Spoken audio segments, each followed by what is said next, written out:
Welcome back to another wonderful episode of Song of the Week, and we've got a special one for you today, the New Year, New Me edition of Song of the Week. Welcome to 2026.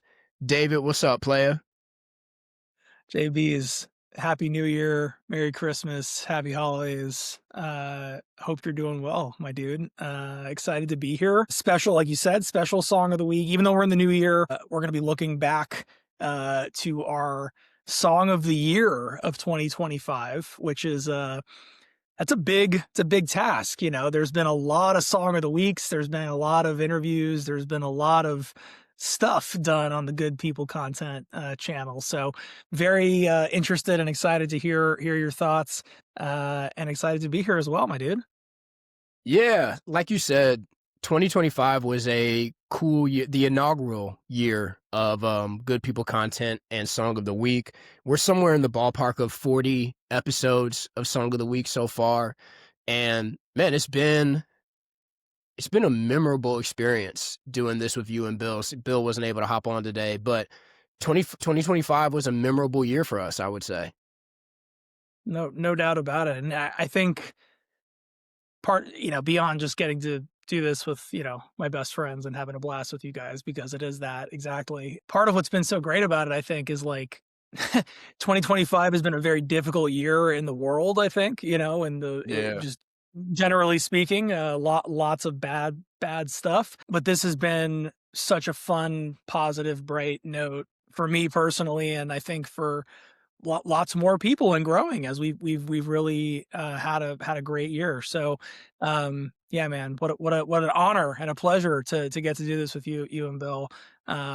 And lots more exciting, great stuff to come in 26. But with that, should we get into the song of the year of 25? Or sorry, you were about to ramp up and say something. I didn't mean to cut you off. Yeah, no, I just wanted to quickly, I was curious if you had a highlight of our content creation journey in the 2025 year.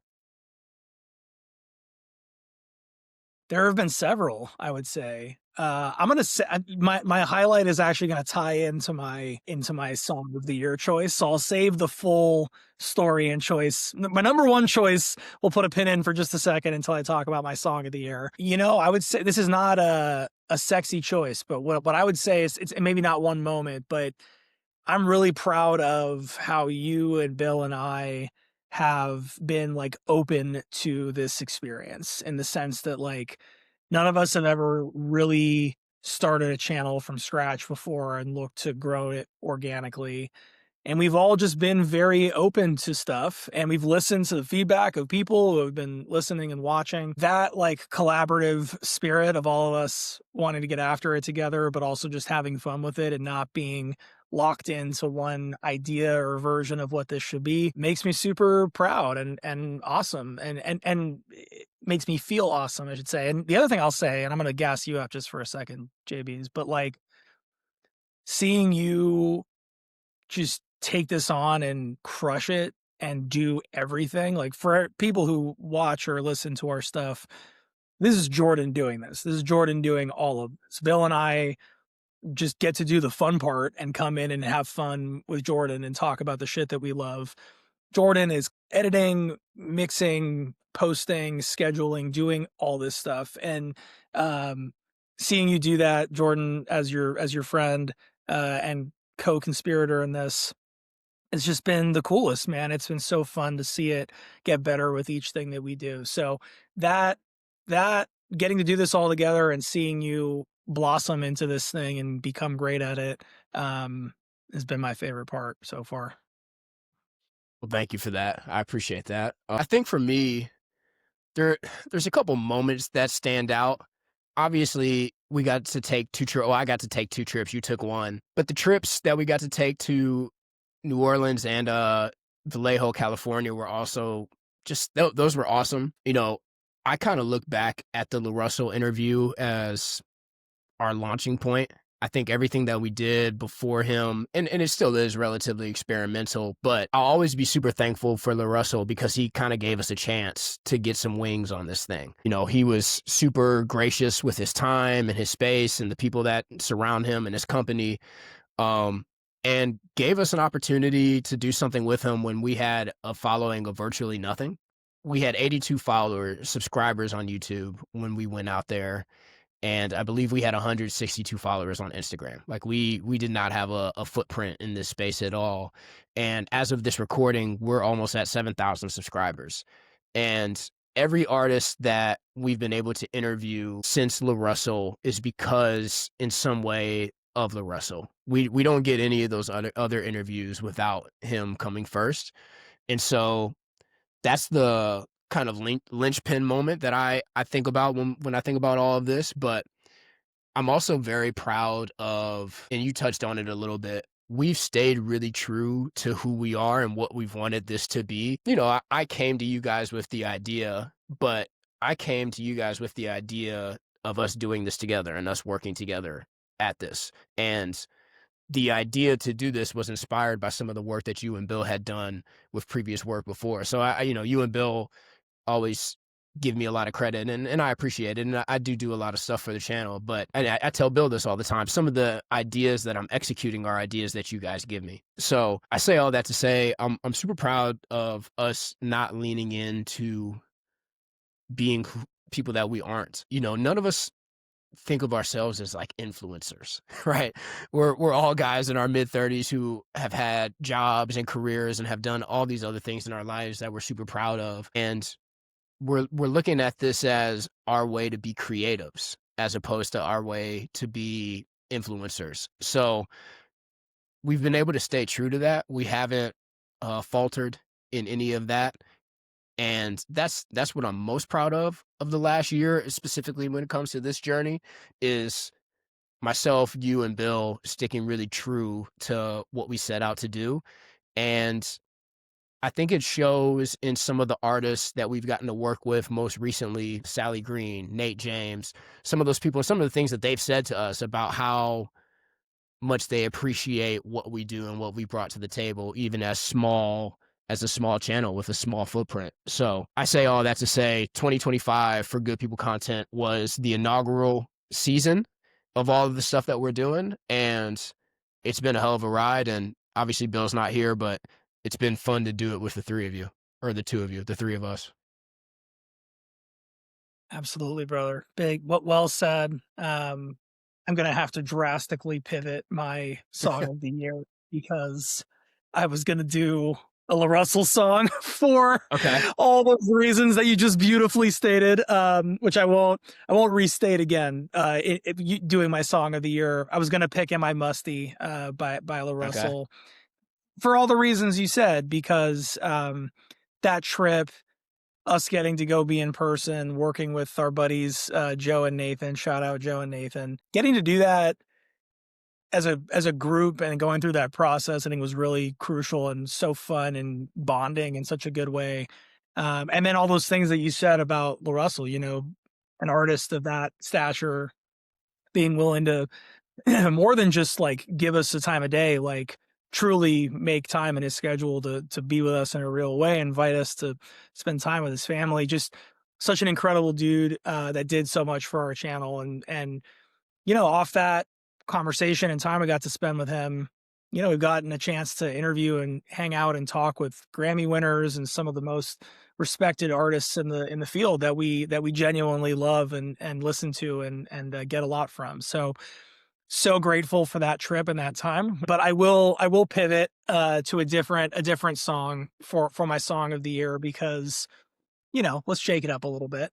We can't make the whole channel about La Russell, even though we love him. And I'm going to go with a classic. I think if there's one thing that's been consistent with my songs of the week so far, it's that I'm a sucker for older music. As much as I do love a new release, and especially when there were some great releases this year, Clips and Chance and others. But there's a song that in my life, you know, one of my songs of the week was "Somebody to Love" by Valerie June, and I said during that episode, you know, that song kind of always finds me in times in my life where it's really grounding, and I feel like when I need that song, it kind of like appears in my life. And there's another song that when things are going well, or you know, when we're on the up, things are looking up, and there's exciting things around the corner, and lots of good things are happening. The song "International Players Anthem" by Outkast and UGK, and a host of other Southern artists. Again, it just seems to find its way into my life. Andre's verse on that song was actually one of the first things that my wife and I kind of laughed about and bonded over. Loving that song, loving that verse. It's just an amazing song. The balance of that opening Andre verse, Pimp C and Bun B's, UGK, Houston, just swag. And then Big Boy like tagging the song with this iconic, he like when he slows down his voice as Paul McCartney, the lawyers couldn't stop me. It's so fun. That song just puts me in a good mood like instantly every time I listen to it. The music video is also unbelievable. Just so many like Atlanta and Southern rap legends in that video. 3 6 Mafia, well represented. T-Pain in that video. Andre wearing a kilt. There's a lot going on. It's a great song. It's an iconic song. And for me, it feels like a song of the year because of all these things that we've been talking about, Jordan, which is all this exciting stuff that we have coming up in 2026.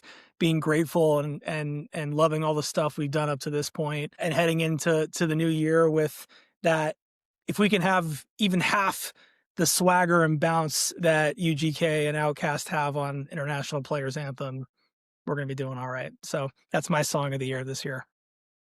I love it, bro. The roommate energy is high today because I went through a couple of different songs. When I texted you today, I was actually at lunch with my grandmother for her birthday, and I was trying to think, okay, song of the year. Yeah, for sure. Happy birthday, Grandma. My grandmother turned 88 today. I don't think she'll mind me saying that. Wow, that's a big it's a one. blessing. Great. Yeah, it's a blessing for Huge. sure. But I was trying to think of, all right, song of the year. What direction do I want to go? And before I ended up not picking either one of these artists, but I started with La Russell for kind of the same reasons you said. La Russell was kind of the first foundation block of what we were building. That was the first real opportunity we got. And so I thought to myself, all right, GT Coupe, his song about betting on yourself and your struggle and the highs and really the lows of that process, right? I used to roam the city in the GT Coupe, got repossessed. I was hurting, quit my job. I was working. Like that's a song about his struggle and what he was going through before he made it. And so, we're not making any money right now. We are spending significantly more than we're making, but that was a song that I considered just because of the message. And then I went to, okay, who's an artist that sticks out? And my thought went to, well, Outkast made the Rock Hall this year.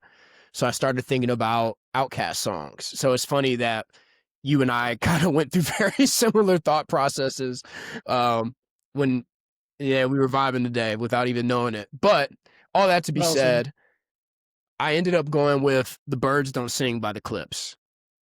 And there's a few reasons. I thought about doing a song off that album. So we are in sync today. I almost texted you to make sure we didn't pick the same song. Should have. Yeah, I know. I thought about it. I was like, nah, we'll be all right. So, but yeah, so I went with The Birds Don't Sing by the Clips. And there's a couple reasons why. When I really sat down and thought about this year, particularly in music, I started to think about this year in hip hop and some of the albums that came out that I really loved. And I came to the conclusion that 2025 was a year of reemergence in hip hop. So you had the Clips, you had Chance the Rapper, you had Freddie Gibbs, just to name a few artists who had taken a little bit of a hiatus from making music and really took time to rediscover themselves as artists before they came out with new projects. I've talked about Chance's reemergence before. I think it was just me and Bill on that episode, but I talked about the Star Side intro as Chance's resurrection. And there was a podcast where all three of us talked about, he needed this album to reestablish himself as a dude in this space. The last album flopped. He even calls it an F- on the Star Side intro. So I thought of 2025 as a year of a reemergence.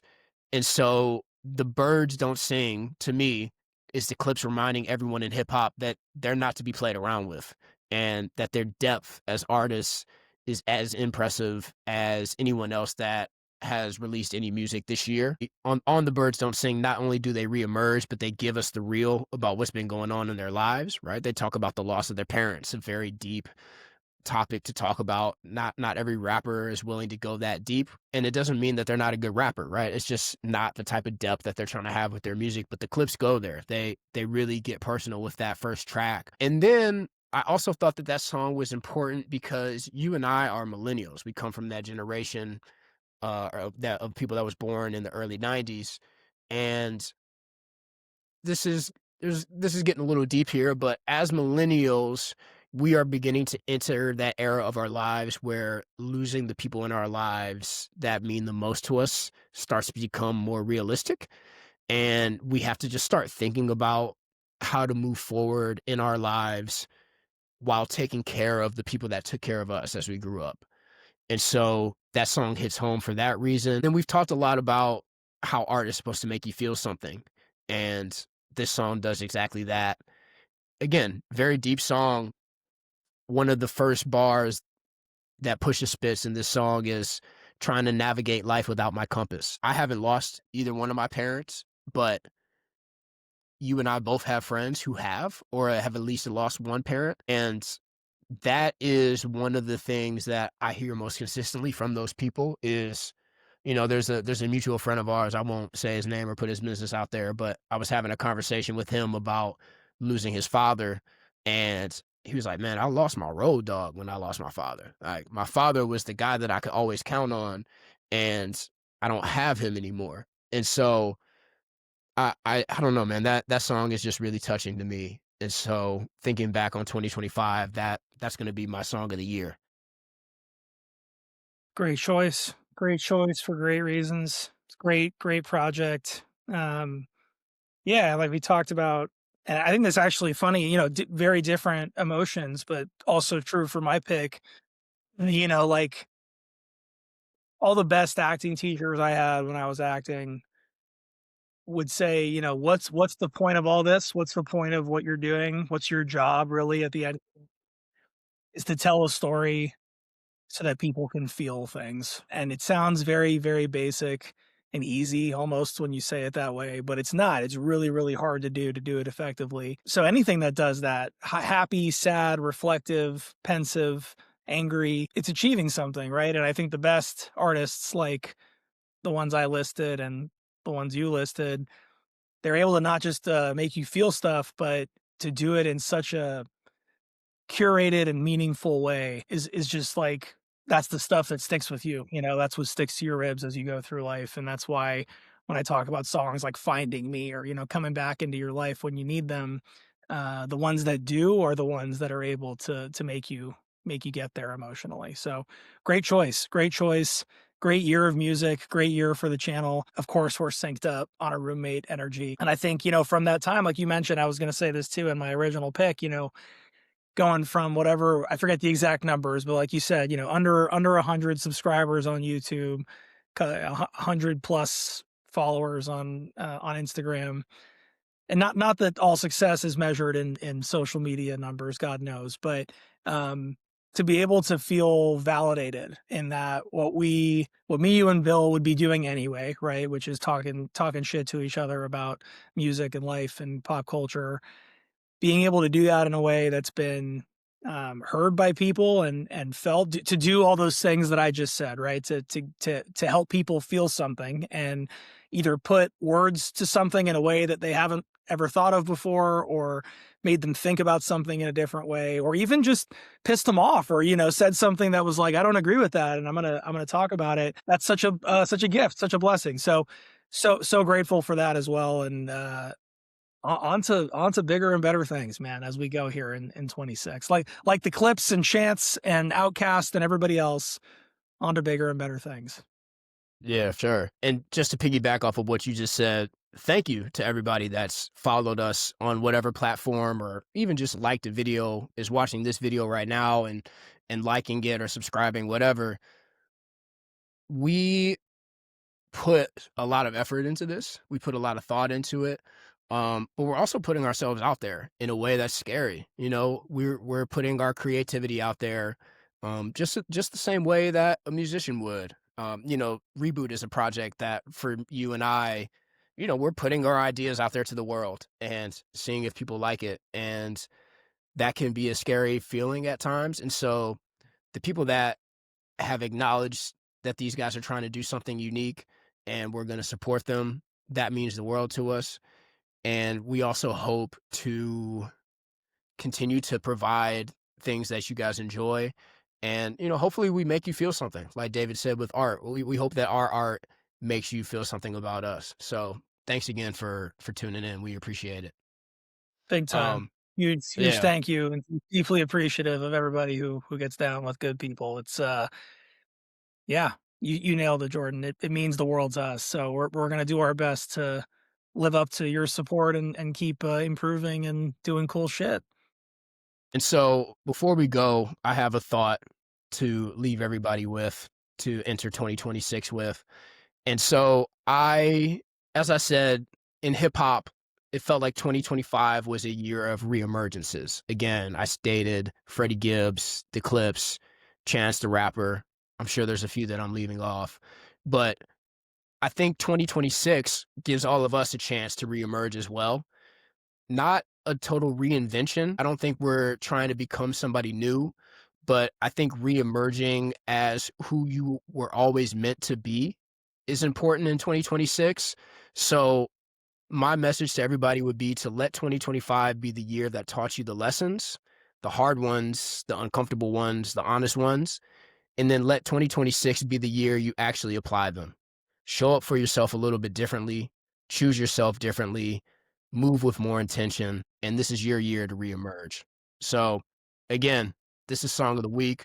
My name is Jordan. That's my guy, David. We thank you so much for tuning in. This is Song of the Week, and we're out of here. Peace. Happy New Year. Thank you, everybody.